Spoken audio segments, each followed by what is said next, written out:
yun nga mga abel, oh. Ayan mga abel, alas 3:11 na ng hapon mga abel. Kararating ko lang yan. Salamat nga pala kay Sir Ronald Gonzales sa napakagandang patoka, kalapatid mix yan, fire mix at saka breeder mix. Yan. So ngayon mga abel, ngayong araw na to is Saturday mga abel yan. Tapos tayo magpakain kaninang tanghali. Ngayon, meron ako nilakad kanina, kakauwi ko lang. So ngayon, ayan mga breeder natin. Itong mga to, hindi natin pinakain. Pati yun, hindi natin pinakain yun kasi tagal mangitlog eh. Ang gagawin ko dito, mga abel, once a day ko lang papakainin sila mga abel yan, oh. Once a day ko lang papakainin niya mag-asawa. Kasi may taning na tayo dyan. Next week, pagka hindi pa rin nag-egg yan, break na yan. I-break natin, tapos ahayaan lang natin to ng 15 days na walang kapares, tapos ililipat natin to dito. Yan, ito sa ibon na to. Yan, kay Miss Seaman. Yan, lahi ng Vandenbroek natin, Miss Seaman. Then yun nga mga abel, mabalita ko lang sa inyo. Taas muna tayo dito sa loop natin. Meron na tayong ano ngayon, mamaya meron tayong fourth training ng PRC sa Victoria Tarlac mga abel. So ngayon, may entryhan din mamaya ng Patibayan 2. Napakagandang premyo, makikita nyo dito sa ating screen ang premyo ng Patibayan 2 ng PRC mga abel. Yan, napakaganda. Tapos may free fundraise pa mga abel. Saan ka pa? 160 lang ang entry fee. Saan ka pa? Talagang ibig sabihin pala may klaing pala. May klaing ba ngayon? Oh, may klaing siguro bukas. Kasi free fundraise yun eh. Sigurado may mga sticker yung mga ibon, mga abel, oh, yan.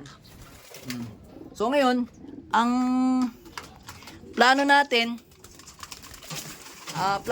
ikarga ngayon mga abel, syempre ito, si Grisel. Tapos ang isa siguro, kasi free fundraise naman yon. Tingnan natin kung ito, sasali natin tong isang to. Yan, oh. Kita nyo naman si pangalan tong ibon na to. Anak to ni ni Pink Eyes eh.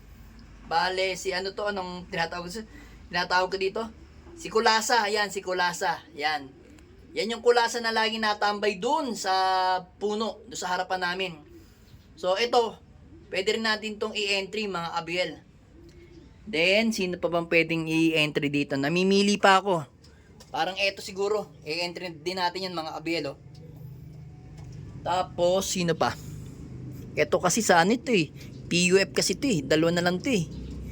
Then, sino pa ba dito? Parang, siguro, tatlo. Eto, isa ito. Eto, to. Itong pencil na yan. Yan. Entry din natin yan. Tatlo sila. Mga abel. Tatlo yung i-entry natin. Bale, isa, yan si Pencil. Ito is anak to ni Juana. Yan. Juana na may pasok na press. Yan. Yung ibon na yan. Tapos ito. Yan. Si Pink Eyes, direktang anak ni Peter B. Ayan. Yan sang ibon natin na yan. Tapos ito. Yan. Ay, bali apat pala sila. Apat pala yung may entry natin. Kung sakali kasama to, si Kulasa. So ang matitirang panlaban natin dito sa sa PPCP, kung sakali is eto, isa. Tapos, sino pa matitira? Isa, tas dalawa. Sino pa? So ngayon mga abel, siguro isa dapat apat ang ikaarga ko mga abel. Apat na lang. Apat o 5 na ba? Pinag-iisipan ko to eh. Kita nyo naman mga abel, oh. Ito pansinin nyo. Ang mga ibon ko, oh. Ayan na. Kita nyo yung bagwis ng mga ibon ko mga abel, oh. Yan sinasabi ko sa inyo. Ayan, oh. Nagpupulbos yung pakpak ng mga ibon ko. Oh. Ayan na yung mga panlabong ko ito. Hindi kasi makikita to. Puti kasi ito eh. Asan pa yan, nagpupulbos mga bata. Kita nyo mga abel. Ganyan tayo magkondisyon ng ibon pagka lalo tag-ulan. Nagpupulbos yan, no? Ito to, kita nyo. Nagpupulbos yung mga pakpak ng mga ibon natin, yung mga bagwis nila, oh. Ito pa, teka lang. Hanapin natin yung ikaarga natin mamaya. Asan yun? Dito ka, dito. Paulan ka lang, paulan dyan. Ito. Yan lang. Yan, oh. Yan, oh. Yan. Kita nyo. Nagpupulbos din, oh. Ayan, oh. Kita nyo naman.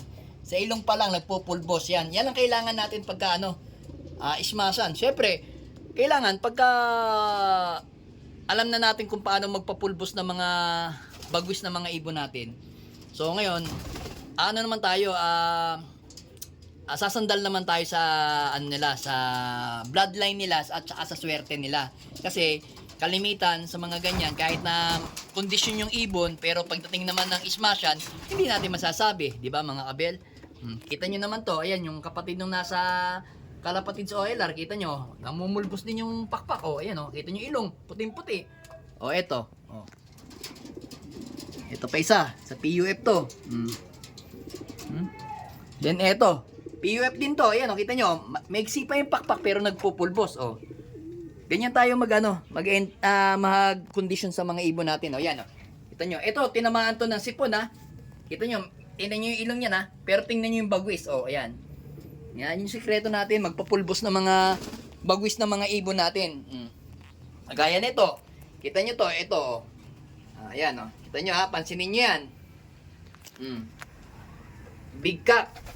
Si pink eyes yan, pero kita nyo naman yung yung bagwis niyan, mga kabel, pansinin nyo. Ganyan tayo magpaano, ito batang-bata pa to, pero kita nyo yung bagwis, Madali lang naman ito yung bumalik sa ating kahapon. Hindi, ito pala yung young bird din. Tinamaan din ng konting eye cold din, Pero okay na siya ngayon. Nabigyan ko agad kanina ng natin yung capsule at saka yung natin, yung tawag dito, charcoal. So ito mga kabel, lalabas tayo, kukunin natin yung charcoal natin para makita ninyo. Yan, kunin natin sa ating lalagyanan. Tapos taas ulit tayo sa taas. Umuulan.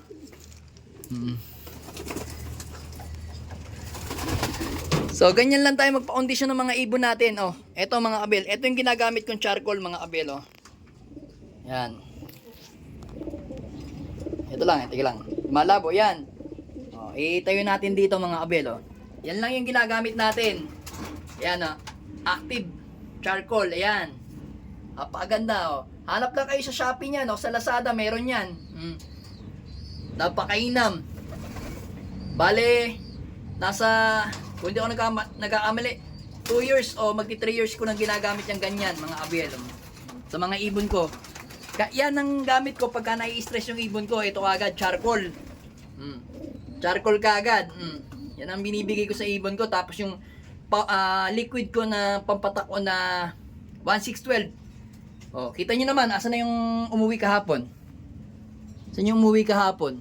Teka, hanapin natin Ito ko sa inyo. Ito. Kita nyo, yan. Yan yung umuwi kahapon, kita nyo, Ayan, namamarao-marao na rin dito. Ayan, parang baliwala lang sa kanya nangyari nung halos isang buwan siya nawala. Kita nyo naman, Kahit pa paano, naka-recover na siya. Sa kahapon talagang imatlugin. Kasi ito lang gamit nyo mga kabel. The best yan sa mga ibon natin. Yan, tinuruan ko na kayo Simpleng simpleng sistema. Yan lang. Pagka stress yung ibon ninyo, bigyan nyo kaagad yan. The best sa mga ibon yan. Kita nyo naman, grabe mga ibon natin, Kaso syempre, yan, kita nyo si Drapa, ang kinis, Ayan, kita nyo, nagpupulbos. Kita nyo maigi, nagpupulbos, Ganyan tayo magpapulbos ng mga ibon natin. Yan. So mamaya, mag-e-entry tayo. Kasi bukas, tingin ko naman, may ulan man, pero hindi na ganun kalakas. Mahina na. Kaya, mag-e-entry na tayo. Kasi to, hindi natin to pwedeng i-entry. Ilalaban na lang natin to sa PPCP by September. September ba? October pala. Kasi kapares niyan itong si Grizzle natin. So hindi natin pwedeng walan to ng pares para in case na mag-derby kami sa sa PRC, meron siyang uuwian yung kanyang asawa na yan. Yan. Alam ko kasi ang derby namin sa PRC is sa August katapusan 29 o 30 ba? Yan. Basta yun yung derby na namin kaya bubugbugin na natin sa training yung mga ibon natin. Bale, ito ika-arga natin isa. Teka lang. 2. At asan yung isa? Ayun yung, hindi, yun na lang pala, white flight, ito na lang. Ito na lang, yan. Yan na lang, yan. Yan na lang i-entry natin, tatlo na lang i-entry natin mga abel, para maganda ang labanan natin. Isa, dalawa, tatlo. Then dito, itong mga to, sa susunod na yan, sa sa October na yan, sa PPCP. Yan, babaklas lang tayo ng dalawang young bird mga abel, para meron lang tayong panlaban sa PRC, para meron tayong aabangan sa paparating na derby ng PRC. Alright, aray mo!